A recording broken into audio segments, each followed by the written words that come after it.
I'm Clarence. And I'm DJ Nuna. And you're listening to Up in the Air, a podcast exploring the creative, social, and political world around us. Featuring conversations with our lovely friends and special guests each episode. Stay up in the air and come float with us. Everyone, thank you so much for tuning in to another episode of Up in the Air. Today, we are joined by the wonderful Ariel Chan. She graduated from the UW recently, and she is out in Hong Kong doing some freelance. And then now she's more recently in London working at Lippincott as a design intern, which is absolutely fantastic. One of the biggest design firms out there. And we're just so honored and so pleased to have you, Ariel. How are you doing? I'm doing really good. And how are you guys been in Seattle? Good. We have some sunshine today, which is nice. Yeah, it's a bit sunny in London today, but then usually it's pretty rainy, and there was like snow the other day, so it was quite cold here. But I miss Seattle. We had some snow, I think, a week or two ago, and it was interesting during quarantine. I think we were already inside, and then more so we got snowed in. I think it got a little worse, so everyone was snowed in for a bit. But yeah, we're glad to hear that you're doing well in London. How is things like COVID-wise over there? So I came to London during the height of the pandemic, actually, when there was like 50K cases. So it was a pretty tough decision to like fly over from Hong Kong, which is like the pretty cautious about COVID place, right? They would freak out about like 20 cases a day, whereas here, like you see like 50 cases a day, and then people are still like not wearing masks here and there. So it's pretty interesting to see that cultural transition too. Right. But I think now it's doing a lot better. Like it's decreasing, as I've heard in Seattle as well, right? So now in London they have maybe like about 8,000. Or like it's still okay, but like not too great. No, yeah, I think Seattle same page. Like during the snowstorm, we saw like Greek Row partying it up during the pandemic, no masks on. And yeah, definitely cases have decreased, but I think also the vaccine is helping a lot. But yeah, hopefully I'm really hoping that by the fall things will get somewhat back to normal. So yeah, I hope so too, because I heard about like you guys going into online quarter, online year, right? And I was like, oh dang, I thought it would be over by now, but it's not. Right. So Yeah, I remember when y'all were graduating. For everyone listening, Ariel graduated this past or one spring ago. I guess it's already almost spring. But yeah, y'all were graduating at the peak of like the start of the pandemic. And yeah, we were curious as to how that experience was. Since a lot of our peers and ourselves were graduating at still the peak of the pandemic. So yeah, how was that experience for you? Yeah, honestly, that year was pretty tough. I think there was just a lot of like worries and anxiety coming in, and graduating the pandemic really like heightened more of the uncertainty and the worries. Just because I was like coming off from like a junior internship with Airbnb and expected to like hear back and like have that like expected plan to, like stay in the US and everything. But of course it didn't go to plan because like Airbnb was just went to public, like IPO, and then they were only hiring senior designers. So eventually then after I was like, I have to shift my focus into job hunting now. So that really added into the pressure, because like how in the UW program there's always this pressure of like securing a job before graduation, right? So like, yes. We are familiar. Yeah, so there was always that thing behind my mind, and it just stuck through me like throughout senior year, and couldn't get it out. And there was always this pressure of like, once you're in Airbnb, what's the next big thing, like being in big tech and everything, right? So yeah, just things didn't really seem to work out, just because I was also an international student, which added also like the complexity of like the visa situation. There were definitely some potential opportunities to join a company or like a agency here and there, but then eventually it didn't work out because they weren't able to like monetarily sponsor or like support international students, right, getting into the job. So I see. this is why you see like international students often opt for like IXD, interaction design Mm, programs, because they have 3-year OPT, which is like optional I practical see. training, I think. Mm-hmm. Yeah. So it's been a process, but I'm pretty thankful afterwards, like just navigating through job hunting. I was pretty proactive in like connecting with UW Design alumni, and UW Design has created such a strong network for me to like connect with alumni from like Google, Pinterest, and it was just interesting to hear about like their perspective and Mm-hmm. their feedback on my portfolio. And so yeah, I think some of it also felt like false hope in some sense, like the vicious cycle of like you're getting so close to something, but then there's like a prospect of something, but then later on, like you just be like, oh, we just stopped hiring midway, or like, oh, the internship is canceled. So there's always these moments where Right. it's like peak, and then it Mhm. went downhill from there. But yeah, I think that is like the gist of like graduating the pandemic. But I was fortunate enough to get back to like return back home and also reunite with family. So that was the optimistic part, I think. Yeah. Yeah, we saw that you did, like coming out of the university, you're doing a lot of freelance Hmm. work. And I mean, just thinking about like that, like the pressure of having work to do and like being busy during that period of Hmm. time, like it must have been, crazy, like so stressful. Yeah, it was pretty stressful since but shortly after all the job hunting process, I was reached out by Sean Wolcott. He's a previous like web design professor from the UW design program, and he taught one of the classes, and then he was reaching out and just saying like, oh, things are kind of picking up at my studio, which is called like Rationale. And so he contacted me because he liked some of the projects that I did with him during the class. And he was just saying, like, oh, maybe there could be an opportunity for you to contract. So Mm, that was really the kickstart of my freelance, I think. And then people start to notice, like, oh, I'm free, like after graduation. And they see like some of my work on Instagram and stuff. So they're like referring here and there. mm, So referral after referral, which I was pretty thankful and fortunate enough to have that connection and just pick up the freelance work. And it's been interesting to do like freelance work that are aside from like UX UI, which I started out of just early on in the sophomore and junior year internships. So a lot of work that I did was more like logo design, um, mhm. e-commerce web design, or like motion design, packaging design for different types of clients in different industries. So it was great to have that awareness, not just in tech, you know. Yeah. Yeah. Is that something that you sort of prefer or lean towards? Like, do you like one more than the other? Mhm. Yeah, so this is a thing that I've been thinking throughout just by applying to different jobs, or also thinking about the routes that I could take after graduation. I think I've been fortunate enough to have the foundation of like VCD, which is such a great program, like giving you a lot of like breadth of like skills. There's like interface design, there's motion, there's like branding, right? And exhibition design, which you guys are doing right now, is really Mhm, exciting. mhm. And also taking electives in interaction design really helped. So having those experiences helped me like think about the broad paths that I could take. But I think the difference between tech and maybe like agency work or consultancy work is that tech is really like big. So there's this often like prestige, right? Like people would be really impressed that you're working for like Facebook or Airbnb. What else? Microsoft, like Yeah. big companies, Yeah. um, because you know those brands and they're pretty like popular. Right. I think being in tech though, it is quite big. They focus a lot on hyper growth. So a lot of the stuff that you do is more like problems iterating into sub problems. Mhm.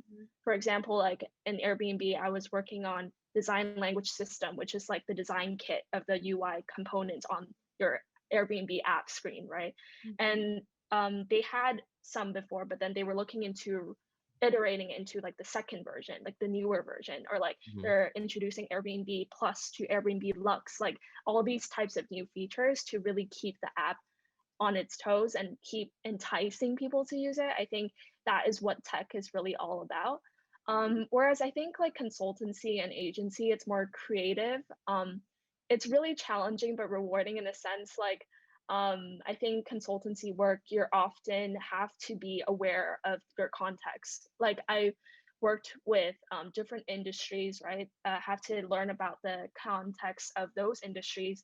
Now I'm working on like a project for wealth management and investments, which I didn't know anything about, but I have to be like Right. research and know more about that to really empathize with that context that I'm designing for. Mhm. And the people there are very smart, so I think it's an exciting time for me to explore that field and not just like be like tech because I'm an international student and I have to default into the tech path, right?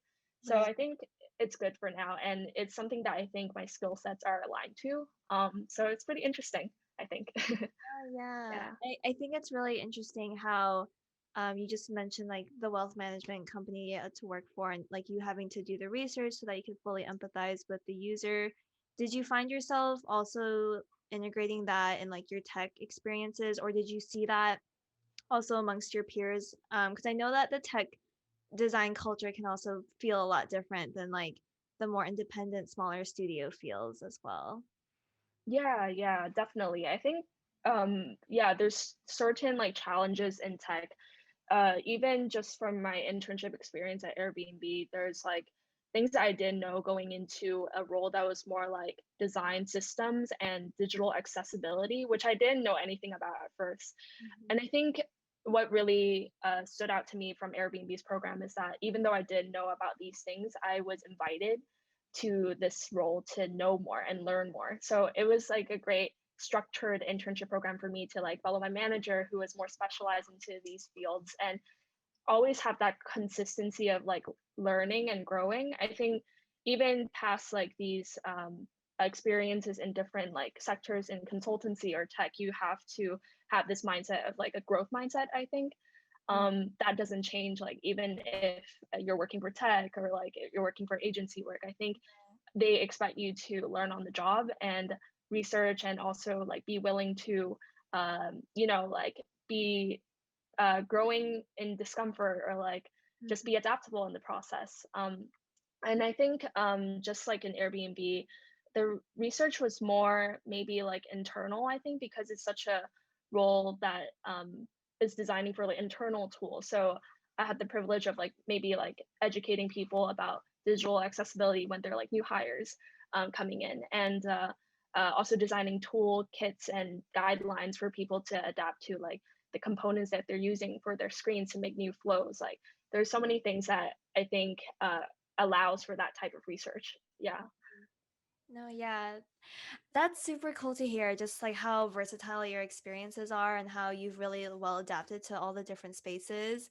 I think another question I had, because I struggle with this, I know a lot of our peers in the program struggle with this, but you mentioned like prestige attached to certain companies, especially that are in Hmm. tech, because I don't know about y'all, but even when I describe what I do, like that I'm studying design, some people are still like, what is that? And then when you mention companies like the more prestigious ones like Google or Amazon or Microsoft, I think you said, like that's when it rings a bell.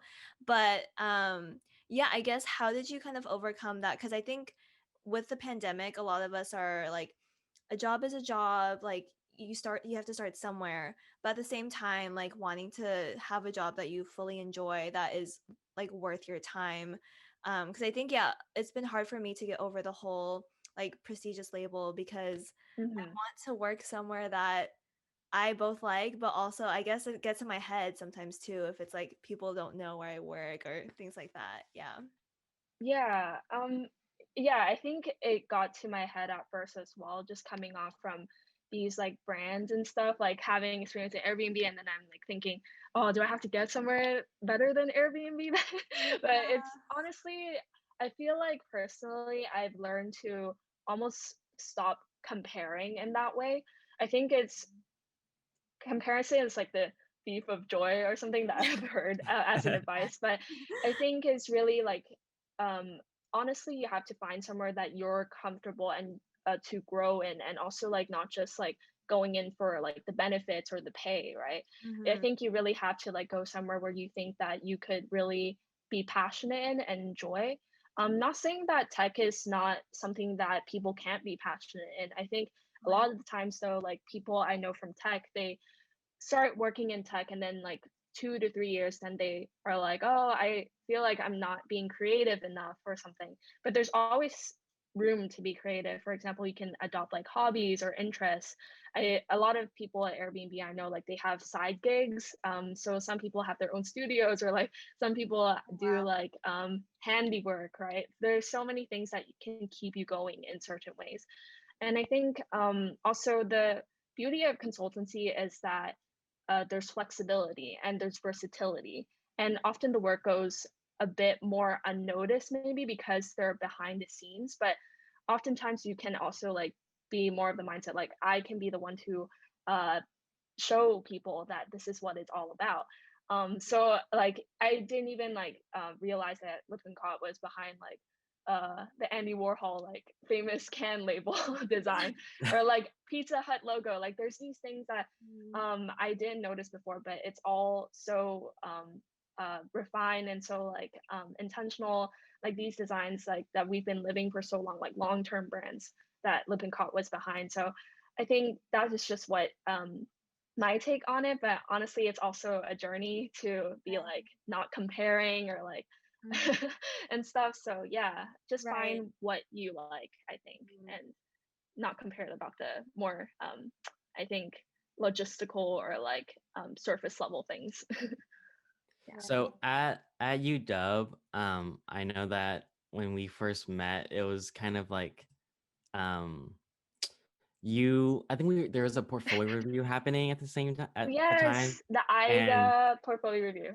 yes, Yeah. and I was just like so nervous, and I was like, I don't know if this is even worth my time because I have nothing to show. But you really kindly offered to just take a look at my portfolio, like just on the side, like in the back of the room. And you just offered some really good insight, like about accessibility and like how, type size, Mm. like all those things, right? And it's so like so sweet of you to do that. But also I was wondering like I don't know what is behind that feeling, that urge to like want to like help other students. Because I know like sometimes when you go through the program, like you're at the top, like you're on your way out, it's whatever, like you want to finish, but it looked like you were doing a lot of kind of like looking back and helping other creatives get on their feet. And I'm just wondering like what pushed you to do that?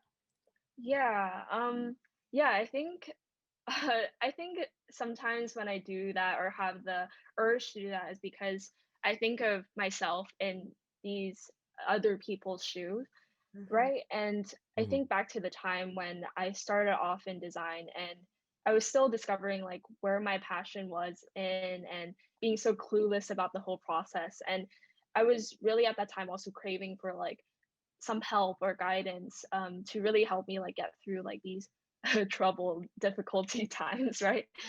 And just being able to be in a spot where I have gained a lot of like trials and experiences now really motivated me to maybe give back to other people like what I have learned and what I've gained as insight to help them like through that process as well. And I think that really like ties back to also like leadership positions I held in UW clubs, like for example in designing for like Gray Matters, which is a neuroscience like magazine at that time.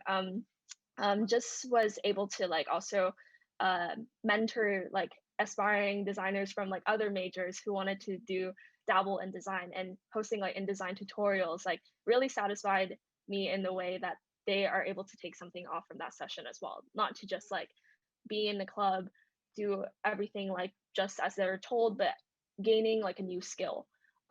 So I think like just having that like aspect really inspired me to like reach out to people, and even like joining I think like portfolios on the side, which is something I think I learned like during the period of my internship, like hearing about like portfolio student office hours and how it has you like develop this whole thing. It's another aspect that I was really passionate about leaving from Airbnb, like having that internal role to educate people as well. So there's this type of like education and mentorship that I always like thought that was really important that people might not have gotten um, or have the privilege to reach out to people and have that like education maybe Yeah. because oftentimes like design tools are pretty costly. Yeah, so Yeah. Yeah, I mean, I feel like every once in a while we always like revisit your portfolio and we're like, oh my God, it's so refined. Like this is oh like my this good inspiration. really? Oh, Yeah. but honestly, it's just like about iterating, right? Like there's still Right. some things I spot on my portfolio that aren't good, but I just like make a note out of it and then go back to the editor and like refine that detail. I think that self-awareness is pretty important too. So, um, well, it's encouraging, I guess, that you guys No, yeah, look to and it for Clarence, inspo. Clarence shared his experience. I had a portfolio review with you too. I Oh think it yes, was I at remember. yeah, my third year, because Clarence and I are both fifth years. So, I Oh, I remember see. I was so nervous. It was also like at the beginning of when portfolios were being made, but you seriously met myself, and I heard like Clarence's experience. I know you're a mentor for like Michael Oying. Like we've just all had such great experiences because you meet us with a lot of kindness, but also you're really thorough with your feedback. And I think, like you said, design tools are really inaccessible. And Clarence and I recently read an article by this artist called Recess, and it was this girl sharing about hmm her getting rejected from the program after like putting Mm. her all into it. So I think it's really great that you're having your services open for people. I don't know, have you ever like given feedback to someone that wasn't a design, like a traditional design student before? Yeah. Mhm. Um, yeah, and I totally remember that time when I I I was so gave you feedback. nervous. It was like IXDA office hours, right? Yeah. No, it wasn't awkward at all. And I remember it was in Byrex and again. I love Yeah, it that was cafe. pretty cool. I miss it. It's such a Yeah, yeah. nice. Mhm. Yeah, but yeah, so to answer your question about like giving feedback to maybe more non-traditional designers, right? Or like people outside of design. Yeah.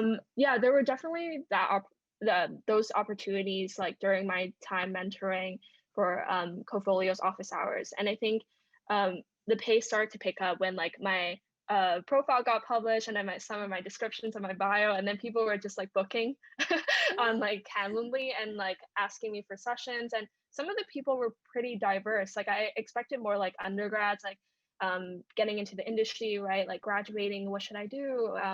But it's more like people also, like I remember this person, his name's Kevin, and he is an architecture student from like a Canadian university, I think. And then he was just on the peak of like, I want to get out of architecture and do design. And I was like, whoa, am I in this position to like help you, since you're making that major career change? And fortunately, like I've given a lot of like time and effort, like also extending some of my office hours to help him get through like some of his interview process. And at one point he was also asking me about like what should he improve in his interview behavior, like what are the right answers to interview questions. Honestly, there's no like right answer, but there is a way where you can like shape the answer to become more like like a attitude of like willing to learn and be open-minded, right? Like all of these like fundamental principles that could guide how you can answer these questions, I think.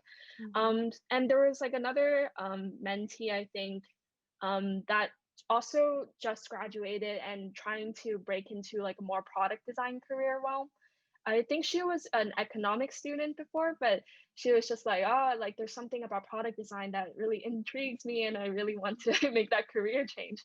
And she was also kind enough to like participate in one of my like surveys and gave me like feedback, saying that it was one of the like greatest session that she's had. Like she learned a lot like in one session rather than like just making like follow like tutorials on her own. So it's nice to see like people um making that change first of all, but also being open and so curious and passionate and hardworking to work towards their goals, right? Mhm, mhm. So it's really inspiring to see like people like also from Switzerland, Egypt, all like reaching out like Wow, from different parts of the world. that's Yeah, so it was, amazing. yeah, it's quite a nice volunteer experience. Yeah. Yeah, I think when we on past episodes we've talked about how like design is sort of gatekept, and that Mm, you don't see a lot of, I mean, I guess like it's harder to find the right people, who are willing to help you, mhm, like, so it's beautiful that you're doing that. And I mean, you did that, and that you're continuing to talk about, how to navigate the industry. But I was also wondering, so I know that you were back in Hong Kong for a bit, and I was just like looking through your Instagram feed. I'm like, oh my God, like it's beautiful out there. Like I haven't been back in mhm.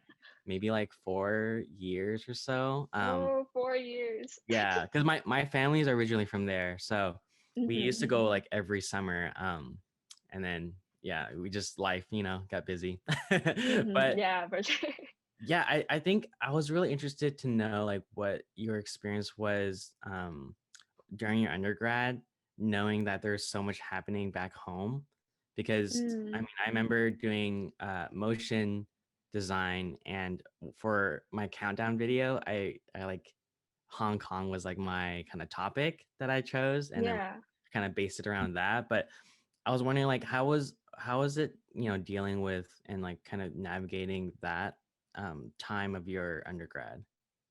Mhm. Yeah, and I think I mean, I was born and raised in, like, Hong Kong, like, for 17 years of my life, and then I made that transition, right, to Hmm. go to abroad for university. And just within that 4 years, a lot of this stuff at first was pretty scary, just being alone and being in a place where family wasn't nearby, and, also being more independent is something that I had to learn throughout the way as well. Um, and also towards like junior year, I think, right? When a lot of things happened at home with the protests and like everything that was changing more like the political climate. Hmm. So that was pretty hard at first to hear like my family being over in Hong Kong and they're like going through all these things, but I'm so far away and I don't know how to how I could help or like how I could almost like empathize in some ways because Hmm. I'm so far from the situation. But also it has just taught me to be more family first in priority. A lot of the times I think at times when I'm having fun in Seattle or like when I have friends or something, like I would take it for granted. Like I would take my family for granted because they're always there, right? Right. But just being able to like connect with them once in a while, like keep in touch, and having like even like talking to my siblings when they're in like London or something, having that opportunities are like really good for me to just like be in the know and also not be like detached from that like cultural identity that I have and I will always have. Because oftentimes I think like just being an international student and going through like trips and like changes and cultural changes and transitions, you often would be like neglecting where your roots are at. But I Hmm. think it's really important to really embrace that identity and keep in mind that you're still from that place. And yes, which is something that I learned throughout as well. Just given that I was born in Hong Kong, but I'm not like super good at Cantonese, like having all these like perks here and there, like um, made me realize that I could connect it with better mindset or like have a better awareness towards it. Um, Mhm. yeah. Yeah, my Cantonese is terrible, so it's okay. Don't worry. No, my friends make fun of me because they're like, sometimes when you're on the phone with your dad, like you be speaking Cantonese, but then you throw in like really big words like precipitation, and I'm like, true. Yeah. Canto English. Yeah, literally. But so now you're in London, and we heard a little bit about kind of like how it is with COVID and all that, but also I was wondering like how is it living? Are you living on your own in London at the moment? Yeah, yeah. So I do have some family in London. I have like relatives here and my brother was studying in London, but then he went back because it's just online quarter and his schedule's more like flexible. So Mm. I do have some like family, and I know some friends around like London as well. But currently I've just been like camping here in the studio and stuff because making that like transition was a pivotal decision, I think, to be in the same time zone and be present with the work that I'm doing in that time zone, right? And I think it would have been tough if I stayed in Hong Kong and maybe like wake up at 12 and then slept at 4 a.m. Yeah. and not really be present with my family because they would be in Mhm. different time zones, like living different lives almost. Yeah. Um, Yeah. yeah. So yeah, so it currently just like here for the meantime. Yeah. Mhm. No, yeah, one of our classmates lives in Singapore and has to wake up at wild times just to tune into class. And Oh I feel yeah. so I bad just for everyone like learning remotely if they're international, especially. Yeah. Yeah, and I heard Julia's in Hong Kong too, or Julia Oh, yeah. from Mhm. IXD. Yeah. Yeah, Oh, so it's just difficult. Yeah, but definitely I think the time but it's just interesting to see that we're in the period where like remote learning or like remote work is so flexible, given that we're in the digital age as well. Like designers being in this position like can work so flexibly within like different areas, and mhm. even just for freelance as well, like um I was fortunate enough to still be connected with like clients in the US, and they trusted me to take on that responsibility to Mhm. work for them in a different time zone and just like hand stuff Yeah. off and work Mhm. through that like time schedule. I think that's uh really interesting experience and the learning process too. Right. I think, Yeah.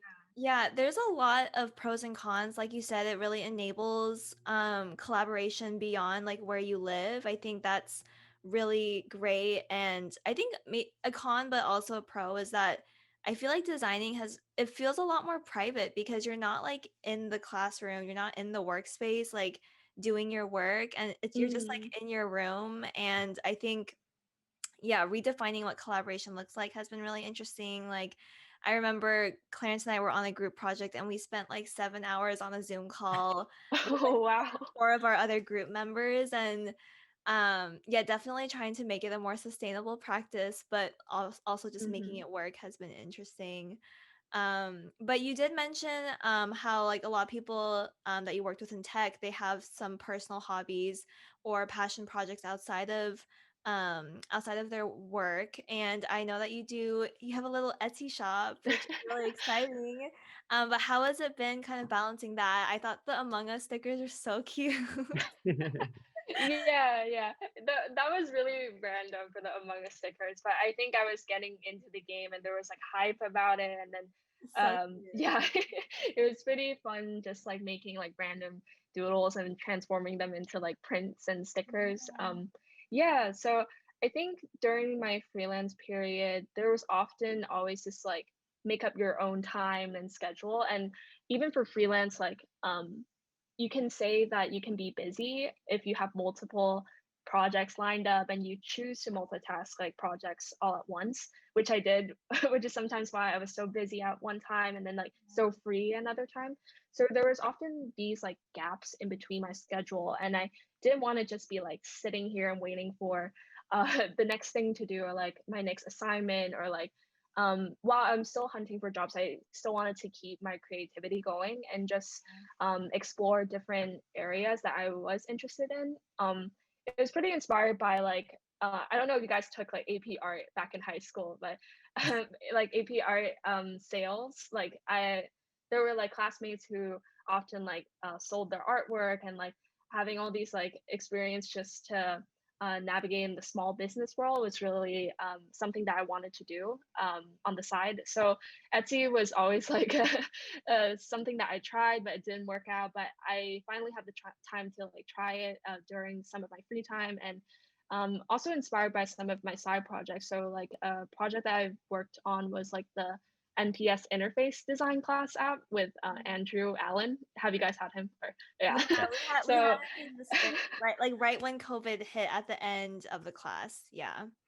oh, I see. Yeah, but that was such a great class as well to learn about like product design and like app design, right? And yeah, so just transforming like the national parks, badges, like those illustrations with my teammates, like into stickers was like a nice start for me to almost like start this Etsy. But of course, like there's more things I wanted to explore with and maybe like have a chance to dig deeper and not just make stickers, like maybe pins or like other prints. And yeah, but it's just been a side gig since I've always liked like illustrating. So No, So, yeah. so design, okay, I will say design, we chose this like career path that's probably one of the most stressful things ever. And like you're talking about doing an Etsy shop, which I'm sure it's like for fun, but could produce a little bit of stress, but then you also have, you're interning now and like just there's so many things going on. And I'm wondering, what do you do for self-care? yeah. I think just coming off from like a year of mental health and like emotional health recovery, right? Like just from this like pandemic situation, just some things that I've been like doing like free time on the side. Like I've been cooking, like trying new recipes. I remember in Hong Kong, like I would try to like learn new music. So I bought like a ukulele back in Seattle and then I shipped it back. So I played it, some guitar learning as well. Since I learned the piano when I was little, but I always wanted to learn guitar, which is really cool, but not good at it at all. Yeah, that's like the reverse for me. I'm like, I learned the guitar, so I want to learn the piano now, but Oh, really? Yeah. The piano, have you found it easy to learn or? no. Oh. Well, I think like I'm aware, like I know like chords, so like I'm not like it's not Mm. like completely new to me, but Yeah. it's just like I don't know. I don't put enough time into it, so.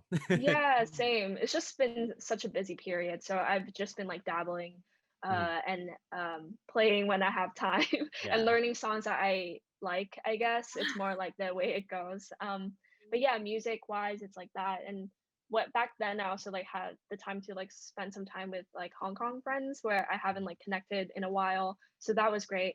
Spending time with like my dogs and my family, going to parks. I think that was really fun as well. Just having that family bonding time. And I guess more like movies and TV shows. Have you guys been watching any? Yeah, no wait. Okay, I'm raving about this new show. It's not really new, but it's recently been streaming on HBO Max. It's called Warrior, and it's about like San Francisco Chinatown in like like right before the Chinese Exclusion Act. So it'd be like 18 like 50s or some shit, like 1860s. Wow.